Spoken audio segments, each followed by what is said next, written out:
हरियाणा का मुख्यमंत्री बदलने की अटकलें हुई तेज।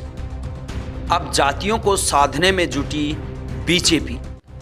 मुख्यमंत्री बदलने से एंटी इनकम्बेंसी होगी क्या खत्म?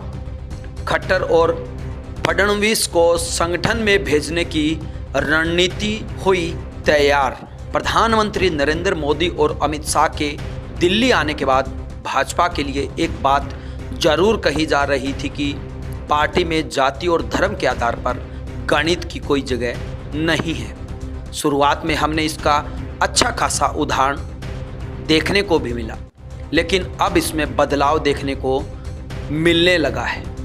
भाजपा ने इस साल अचानक 5 मुख्यमंत्रियों का परिवर्तन कर दिया।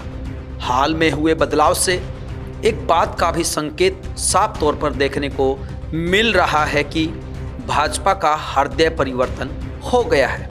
ऐसा इसलिए कहा जा रहा है क्योंकि भाजपा ने पहले कई राज्यों में गैर प्रमुख जातियों के नेताओं को मुख्यमंत्री का पद सौंपा था, लेकिन पिछले दिनों जिस तरह से जातीय समीकरणों को साधने के लिए मुख्यमंत्री तय करते समय पार्टी ने जाति को जो महत्व दिया गया, उससे ऐसा लग रहा है कि पार्टी अपनी रणनीति में बदलाव कर चुकी है। यही कारण रहा कि विधानसभा चुनाव से पहले कई राज्यों में पार्टी ने वहां के प्रमुख जाति के चेहरे को सीएम की कुर्सी पर बैठाया।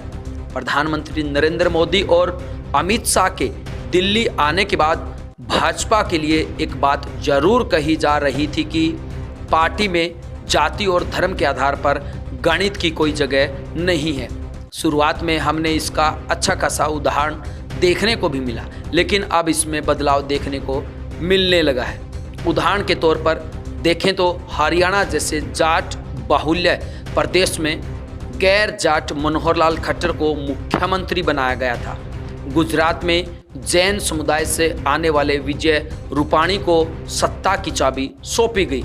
वैसे ही महाराष्ट्र में ब्राह्मण नेता देवेंद्र फडणवीस को मुख्यमंत्री बनाया गया, जबकि वहां मराठाओं का बोलबाला रहा है। साथ ही साथ हम झारखंड का भी उदाहरण लेते हैं, जहां एक गैर आदिवासी समुदाय से आने वाले रघुवर दास को मुख्यमंत्री बनाया गया। हालांकि अब लगता है कि पार्टी अपनी इस रणनीति में करेक्शन कर रही है। हाल फिलहाल में मुख्यमंत्रियों को बदलने में इसकी झलक देखने को मिली है। गुजरात में पार्टी ने चुनाव से ठीक 1 साल पहले विजय रूपाणी को हटाकर भूपेंद्र पटेल को सीएम बनाया है।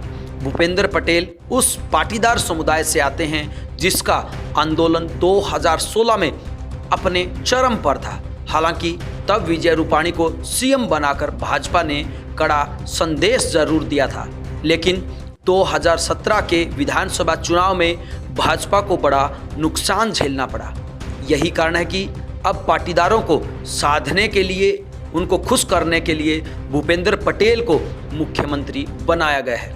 उत्तराखंड में भी हमने देखा कि पहले त्रिवेंद्र सिंह रावत को हटाकर तीरथ सिंह रावत को भाजपा ने मुख्यमंत्री बनाया, लेकिन जब फिर उन्हें हटाने की नौबत आई तो प्रभुत्व वाली ठाकुर समुदाय से आने वाले पुष्कर सिंह धामी को नया मुख्यमंत्री बनाया गया। कर्नाटक में भी हमने यही उदाहरण देखा, जब बीएस येदियुरप्पा को हटाकर प्रभावशाली लिंगायत समुदाय से आने वाले बसवराज बोम्मई को ही मुख्यमंत्री बनाया गया। सूत्र यह भी बता रहे हैं कि आने वाले दिनों में हरियाणा के मुख्यमंत्री मनोहर लाल खट्टर और महाराष्ट्र के नेता प्रतिपक्ष देवेंद्र फडणवीस को भी पार्टी मुख्य भूमिका से हटा सकती है। इन दोनों नेताओं को भाजपा आला कमान ने जातीय समीकरणों से परे जाकर मुख्यमंत्री की कुर्सी सौंपी थी।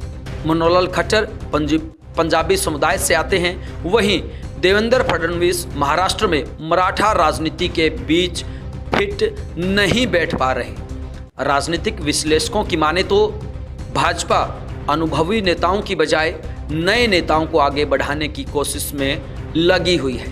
इसके जरिए पार्टी 2 प्लान के तहत आगे बढ़ रही है।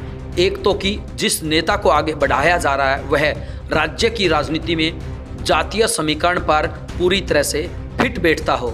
इसके अलावा पार्टी प्रधानमंत्री नरेंद्र मोदी के चेहरे पर ही सबसे ज़्यादा भरोसा कर रही है। ऐसे में एक ओर जहां जातीय समीकरणों को साधने की कोशिश है, तो दूसरी ओर चुनाव के मैदान में उतरने के लिए अभी प्रधानमंत्री का चेहरा सबसे भरोसेमंद है। साथ ही साथ मुख्यमंत्री का बदलाव कर पार्टी एंटी इनकम्बेंसी को भी कहीं न कहीं काट रही है। ब्यूरो रिपोर्ट, बिंदास हरियाणा।